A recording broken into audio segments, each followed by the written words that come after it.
Dhe filluam që të takohemi me drejtorin edhe në darka. Shkonim në për restorante të ndryshme, kalonim momente të bukura. Përshëndetje të nderuar zonja dhe zotrinj. Ja ku po ritakohemi ditën e sotme sërish me mua Tirona Lilin në kanalin Rrëfime Jete për të ndarë me ju një letër. Si çdo ditë jam duke sjellur tek ju 2 letra brenda ditës për të ndarë një letër shokuese. Në emailin tim po mbërin letra të ndryshme, në TikTokun tim po mbërin histori të ndryshme, që unë ju falenderoj që ndani këto histori kaq personale dhe unë me patjetër që po ruaj të gjithë sekretin tuaj në formë anonime. Kjo letër e cila më ka mbëritur është e shkruar nga një grua e cila ndër vitet të tëra ka bërë një gabim që sot ndjehet e penduar me drejtorin e saj vetëm për të siguruar pak më shumë para. Do me thënë historinë ma ka shkruar një grua nga Tirana e cila tregon tmerrin se çfarë ajo po përjeton sot, por dikur i është dukur gjë e bukur. Përshëndetje Tiranë. Ashtu si që ke emrin e bukur, po ndan edhe histori të bukur. Faleminderit. Unë që po të shkruaj jam një grua rreth të 40-ave nga Tirana.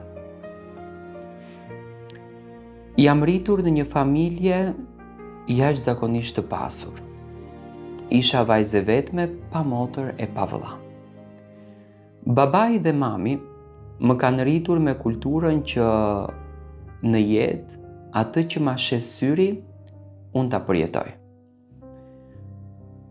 Të them të drejtën, nuk e dija se çfarë në botë është varfëria. Të them të drejtën, nuk e dija se çfarë është halli. U rita mes luksit edhe mes paras. Isha vajza që në shkollën e mesme harxhoja sa lekë të doja. Bleja rroba nga më të shtrejtat. Nuk e dija se sa para kam në kulet dhe sa hedh. Dhe gjithmonë kam jetuar me këtë koklartësinë, do me thënë e kam patur egon shumë të madhe. Njohja me burrin tim erdhi si pasojë një kushërirës time. Ajo kishte dëgjuar për burrin tim i cili në atë kohë jetonte në Greqi, që është një djalë i mirë dhe që kishte kushte të mira dhe unë mundesha që të lidh një jetë me të. Vendosa që ta njoh, edhe pse atëherë unë kam shkruar edhe me djemë të tjerë, nuk është se ka qenë shkrimi i parë që kam bërë. Dhe që kur pim kafe, mu duk një njeri serios, mu duk një djali mirë, dhe mendova për veten që ky mund t'jetë djali ideal që unë mund të ndërtoja jetën. Nuk e zjatëm shumë si njohje, u fejuam një herë dhe më pas u martuam. Dhe pasi u martuam, unë shkova të jetoj 2 javë në Greqi. Aq munda t'jem atje. Që në ditën e parë kur ika atje, unë nuk mundesha të ambientohem. Nuk e kisha jetën e Tiranës, nuk i kisha shoqet e Tiranës. Nuk e bëja luksin si që bëja në Tiranë dhe unë çdo ditë grindesha me burrin që unë do t'ikja.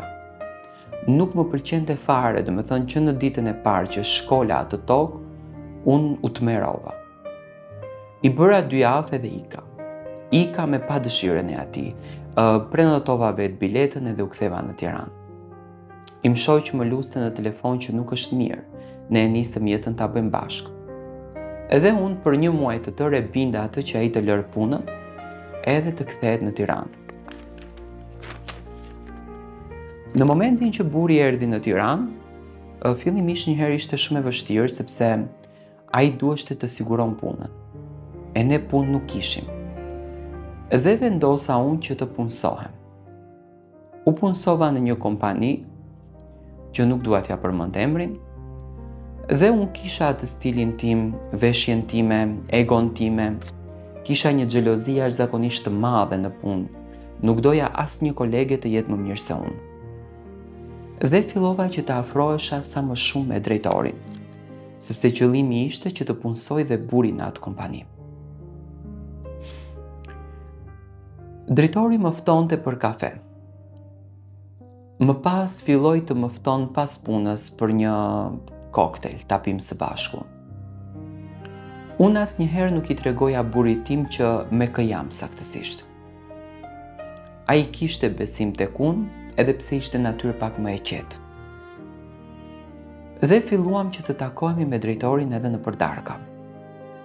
Shkonim nëpër restorante të ndryshme, kalonim momente të bukura, derisa unë edhe drejtori arritëm në pjesën më ekstreme. Unë fillova edhe që të flej me të. Më dukeshte e pabesueshme. Më pëlqente ajo jetë. Më jepte para pafund në rrok. I kisha lekët full në përduar. E mbaja shtëpinë, e mbaja burrin dhe biles ma punsoi dhe burri në të njëjtën kompani, por jo në të njëjtin resor. Sepse nëse do të punsoheshte aty, do ta zbulonte marrëdhënien tonë. Kjo marrëdhënie kështu zgjati 3 vite. 3 vite duke shkuar me të në përpushime, duke e gënjyer pafund burrin tim që po shkoja me shoqet. Dhe pas 3 vitesh, kompania në të cilën unë punoja filloi që të ketë probleme serioze. Burri im nuk dinte asnjë gjë. Unë kur shkoja në shtëpi, mundohesha që të sillem mirë, sepse nëse ai do të acaroheshte apo nëse ai do të dyshonte, mua do të ma prishte komoditetin. Dhe sjellja ime e mbante marrëdhënien ashtu. Kur i dashuri në këtë rast, apo drejtori, filloi që t'i bin financat, marrëdhënia mes meje dhe atij ndryshoi. Nuk ndryshoi nga ana ime, por ndryshoi nga ana e tij. Dhe ai mua më gjykonte sikur unë ja ka marrë fokusin dhe mendjen, dhe ai nuk e ka patur mendjen në biznesin e tij, por e ka patur tek unë. Filluan zënkat edhe grindjet. Fillimisht e përjashtoi burrin tim nga puna dhe pas një jave më përjashtoi dhe mua. Pasi më përjashtoi mua nga puna, e mori në kompani gruan e vet dhe e bëri shefe të kompanisë. Ndërsa unë veta pa punë, burri im vet pa punë. Nga ajo jeta elitare që ne jetonim, ram në jetën që unë nuk e kisha prekur kurrë, varfërinë. Burri im sot punon taksi, ndërsa unë punoj në një ëmbëltore. Jam shumë e penduar për atë që kam bërë, dhe më besoni, çdo natë po kaloj ankthe të mëdha.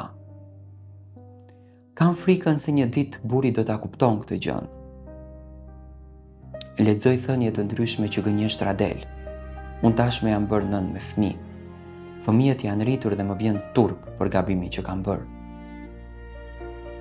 Dua të marr mendimin e grave shqiptare, por pa paragjykim. Mendoni që të jem e sinqert edhe t'i tregoj, apo thjesht ta hesh këtë muhabet e mos ta dëgjon më njeri?